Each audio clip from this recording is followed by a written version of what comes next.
Hi, my name is Adam Sparks. I'm one of the co-creators of Short Answer. Welcome to a Short Answer Short PD. Our goal with these videos is that in less than 5 minutes, we explain an effective pedagogical strategy that you can use to make Short Answer more effective in your classroom. So I recently attended this amazing PD session at the 2023 MACE conference in Manhattan, Kansas. That's the EdTech conference, a major EdTech conference in Kansas. And it was called Cannonballing into Real Student Engagement. It was led by Tara Martin.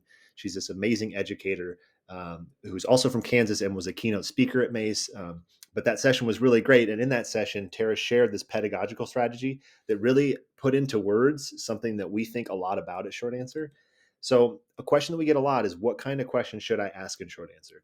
And if you look at our use case guides on our website, which I can link in the YouTube video here, we will tell teachers, you got to use open-ended questions, right? So ask students to justify opinions, analyze material, articulate a thought process, evaluate a claim.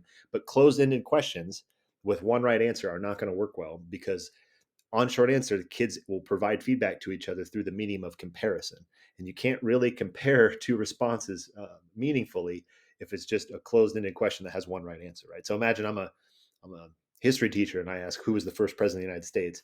Imagine the kids trying to provide feedback through the medium of comparison on that answer, right? How do I, which one's more detailed, George Washington or George Washington, right? That doesn't really work. So you got to use open-ended questions.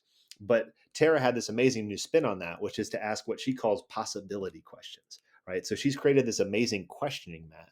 Now, you can find this at tarammartin.com/resources/questioning mat. I'm also going to provide a link on the YouTube description of the video. But you can print this off and then just use it as a reference to start asking better open-ended, or as Tara puts it, possibility questions. It's dead simple. It's sentence starters, it's verbs, it's topics that when you combine them together are really effective at pushing kids to think more divergently about class content, which is a major goal for us in what we're trying to create with Short Answer.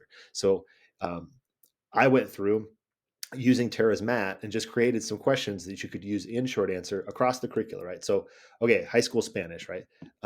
Describe how your day has gone in Spanish using at least 5 key vocab terms. So I type that into Short Answer.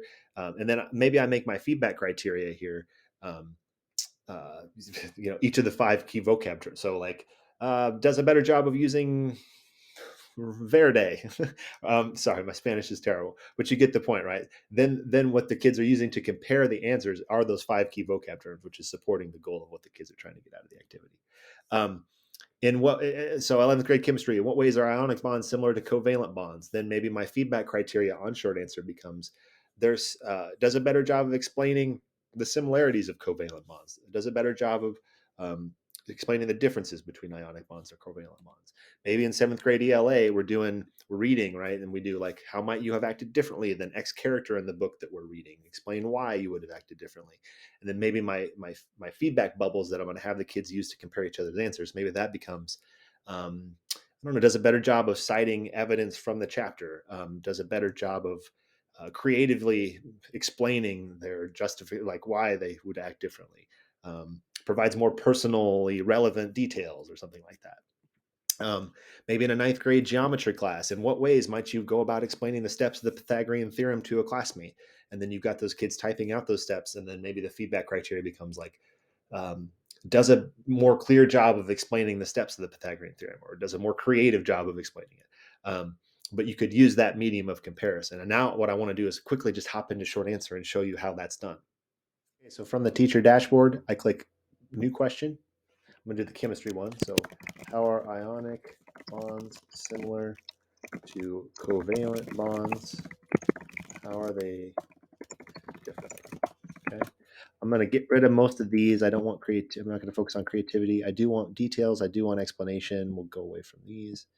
And then I'm going to do um, does a better job um, explaining similarities, and then hit enter, and then does a better job explaining differences.